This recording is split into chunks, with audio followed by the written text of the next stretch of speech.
Assalamualaikum warahmatullahi wabarakatuh. Perkenalkan, nama saya Muhammad Firmansyah dari Prodi Sistem Informasi Fakultas Sains dan Teknologi UIN Sultan Taha Saifuddin Jambi. Pada video kali ini saya akan membahas tentang tidak adanya keadilan bagi rakyat tak beruang. Sebelum ke topik pembahasannya, kalian perlu mengetahui apa itu keadilan. Keadilan merupakan salah satu pilar utama dalam kehidupan berbangsa dan bernegara. Dalam Undang-Undang 1945, keadilan sosial bagi seluruh rakyat Indonesia ditegaskan sebagai salah satu tujuan negara. Namun dalam realitas kehidupan sehari-hari, prinsip keadilan ini belum sepenuhnya terwujud, terutama bagi rakyat kecil atau mereka yang tidak memiliki kekuatan ekonomi, yang sering disebut sebagai rakyat tak beruang. Banyak kasus yang menunjukkan bahwa ketidakadilan di negeri ini masih condong kepada mereka yang memiliki kekuasaan, jabatan, kekayaan. Keadilan seolah menjadi barang mewah yang sudah diakses oleh kalangan bawah. Ketimpangan dalam sistem hukum. Salah satu contoh paling mencolok adalah ketimpangan dalam sistem hukum. Banyak kasus hukum yang melibatkan rakyat miskin berakhir dengan hukuman berat, bahkan kadang tidak manusiawi. Sebaliknya, mereka yang memiliki uang atau kekuasaan dapat menghindari hukuman atau hanya mendapatkan hukuman ringan. Kasus pencurian kecil dan dilakukan karena desakan ekonomi, seperti mencuri makanan atau sengaja jepit, seringkali diproses dengan cepat dan dijatuhi hukuman yang berat. Sementara itu, kasus korupsi miliaran rupiah yang dilakukan oleh pejabat atau pengusaha kaya bisa ditunda-tunda proses hukumannya. Bahkan pelakunya dapat tetap hidup mewah di dalam penjara. Pada pembahasan kedua, akses terhadap pelayanan publik dan sosial. Selain dalam hukum, ketidakadilan juga terlihat dalam akses terhadap pelayanan publik, seperti pendidikan, kesehatan, dan bantuan sosial.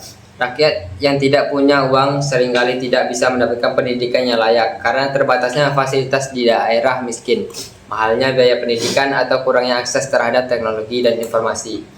Di bidang kesehatan, rakyat kecil sering terlambat mendapatkan pengobatan karena tidak mampu membayar biaya rumah sakit atau membeli obat-obatan. Padahal dalam negara yang menjunjung tinggi nilai-nilai Pancasila dan Undang-Undang Dasar 1945, semua warga negara seharusnya mendapatkan hak yang sama untuk hidup sehat dan mendapatkan pendidikan. Namun kenyataannya, ketimpangan ekonomi telah menciptakan jurang pemisah yang besar antara si miskin dan si kaya.